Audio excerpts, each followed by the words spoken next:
Today, January 5th, is National Bird Day.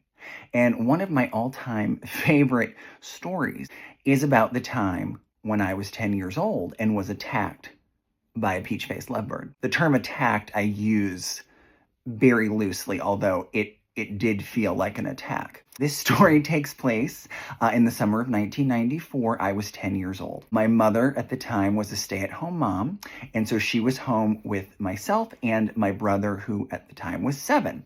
And it was a gorgeous summer day. We were hanging out by the pool, and all of a sudden, I feel something walking on my head. And so I put a hand up to sort of feel what's walking on my head and go like this, and a bird flew off of it, and it flew up into a tree. So the three of us are standing there looking at this bird going, well, that's new. That doesn't normally happen. And the bird is not the sort of bird that you would normally see just in the yard in Massachusetts. It was a very colorful green, pinks, peaches, like very pretty tropical sort of looking bird. Anyway, so we're all staring up at this bird, and all of a sudden the thing dive bombs me like I'm Tippi Hedren in The Birds. So my mom and I completely freak out. She, in that moment, Sophie's choice, my brother, throws him in the house, runs in behind him, locks the slider door. So I'm on the outside with this ridiculous bird on my head, pounding on the glass, crying and screaming, please let me in, please, I don't know what this bird wants. My mother is on the inside, screaming and crying, saying, I can't let you in because then there'll be a bird in the house and we'll have to move. So finally my mother gets like her wits about her and she yells at me, go jump in the pool. Go jump in the pool and the bird will fly off your head.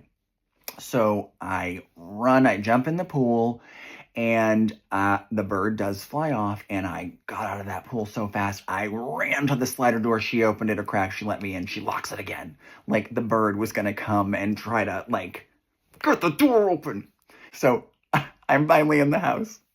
My mother and I just collapse on the breezeway floor, just in hysterics. My brother's probably just, I gotta get out. He's like 7. He's already exhausted. He's like, this is why I'm going to become a Marine. So it's 1994, right? And my dad's in construction, and he always had some sort of like gadget, whether it was a beeper or one of those like Nextel walkie-talkie things or a car phone. So I don't know what it was in 1994, but my mother called my father at the job site hysterically and said, you have to come home.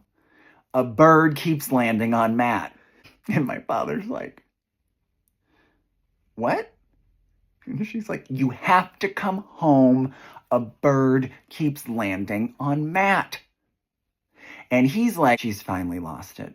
Poor woman. Okay, I will come home as soon as I can, and we will deal with this bird that keeps landing on Matt. So anyway, it was a gorgeous summer day. It was probably before noon, this bird attack. So my brother wanted to go back outside, and my mother must have, like, I don't know, breathed into a paper bag or something. So maybe she figured, like, the bird just wants Matt. Like, we're safe. So they go back outside. They go back outside. And I finally was coaxed back out, but only after I'd put, like, 2 towels on my head, like I was Annie Lennox in the Walking on Broken Glass music video, which was one of my favorites. Then my father finally comes home and comes around, to the deck, and all of a sudden, the bird lands on his head. But he didn't have a conniption. He just reached up and grabbed the bird. So what basically was deduced was that it must have been somebody's pet, and the bird had a blonde owner, and it used to walk around on the owner's head, and it got out and it got confused and it got it wrong. But this is like 1994, so we couldn't put things up on like Craigslist or online on Facebook. So we had to get a cage and keep the damn thing for 2 weeks while we put ads in the newspaper that said, "Did your fucking bird land on my head?" And we hated that thing, and the bird hated us. We didn't like it. It didn't want to be. Anyway, so after 2 weeks, this lady comes who had lost her bird. She had a tight perm and a lazy eye. It wasn't her bird, but she loved it. She kissed its beak. She called it Mickey. We just said, "Honey, you know what? It's yours. Go with God. Get this thing out of our living room." And she took it. And that was the end of the peach-faced lovebird nightmare. I used to do stand-up comedy in New York City. I told the story at Caroline's. My mother was in the audience. She'd had like one rum and Coke. All of a sudden I hear, I did do that. It's like funny now, but I always remind her that, you're going in a home. That's it. That's the bird story.